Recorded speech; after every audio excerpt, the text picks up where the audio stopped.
взял. У меня есть доска, точнее флипчарт. И если вдруг у вас какие-то вопросы, ребят, можно взять маркер и написать здесь на доске. А я путем микрофона, который у меня в руке, отвечу на все. Давайте не будем стесняться, я понимаю. Вам вот нужно с камерой разобраться, вам нужно тоже с камерой. Но вот где же он? Человек, который держит в руках телефон. Вот, например, этот парень вроде Марк Браген. Сейчас он нам покажет, что нужно делать в рамках правил. Он пишет какие-то буквы на доске, пока маркер его. Это черный в руке. Так, апрельский. Я так понял, это апрельский. А, нет, это не апрельский, это апельсин. Апельсин. Это, я так понял, твой любимый фрукт. Подскажите, есть еще любители апельсинов тут? Есть такие люди? Да, есть такие люди. Окей, Марка мы пока убирать не будем, потому что он здесь единственный, самый смелый, и у него есть с этой доской личное дело. Итак, дальше смотрим. Спорт.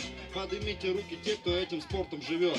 Есть такие люди? Да, остальных мне жалко. Видимо, мы с вами не встретимся в качалке. Дальше смотрим. Может быть, кто-нибудь его подменит? Или, может быть, позвоните, кто-нибудь приедет и тоже что-нибудь напишет. Вот на очереди есть еще, друзья. Давайте, сейчас будет тишина, наверное. Тишина лишь в этом зале, потому что ребята до сих пор так и не узнали, зачем здесь я. А я здесь просто поболтать, а эти люди будут дальше на доске писать. Урбанистика, какое сложное слово. Я вижу, этот мужчина учился клево в школе, и он знает урбанистика, но я не знаю ее определения. Как бы у меня есть личное мнение, урбанистика это как бы андеграунд, правильно, субкультура.